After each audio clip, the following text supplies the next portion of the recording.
ঢাকা থাকি। ঢাকা আমি বাসা বাড়িতে কাজ করি। আমার স্বামী গ্যান্ডারি ব্যবসা করে। আমি 7 নং ওয়ার্ডের 7 নং ওয়ার্ড আমাদের ইয়া কয় নম্বর ইউনিয়ন? 8 নং ইউনিয়ন 7 নং ওয়ার্ড। আর কানিবাগার সরে আমি থাকি। এর ভিতরে আজকে 10 দিন ধরে আমি এখানে ঢাকা থেকে সরে আসছি।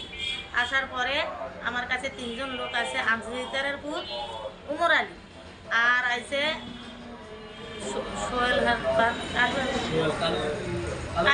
কালু আলদারের পোলা সোহেল আলদার, আর আব্দুল আলীর পোলা হাসান। ওরা 3জন রাত আমার কাছে আয়া আমার কাছে 1 লাখ টাকা সাদা চাইছে। আমি কইছি আমি 1 লাখ টাকা সাদা দিন কে, আমার তো কি তোরা সাদা পাবি? আমি আসার পরে ওকে সাদা দিয়ে ভালো হবি তো। তা আমি কই সাদা নিলে তুমি আমার স্বামীর তো তোর আমার স্বামীর তো নিস। এবার ওকে সাদা না দিলে তুই দেখবি এই 2 দিনের ভিতরে তোর ভূতেরে কেরি। এর কথা কইয়া নিয়ে ওরা আমার ভূতেরে বাড়ি থেকে ধরে নিয়ে ওরা আমার ভূতেরে মারধর করছে। এই বাজারের শিবাগড়ির ভিতরে হান্দায়া আমার ছেলের অনেক মারধর করছে। আমার ছেলে চোখ উড়ে নেবো, আমার ছেলের একটা চোখ প্রতিবন্ধী, আর একটা চোখ এই উড়ে নেবো। আমার ছেলে এই সরকারি প্রতিবন্ধী চাঁদা পায়।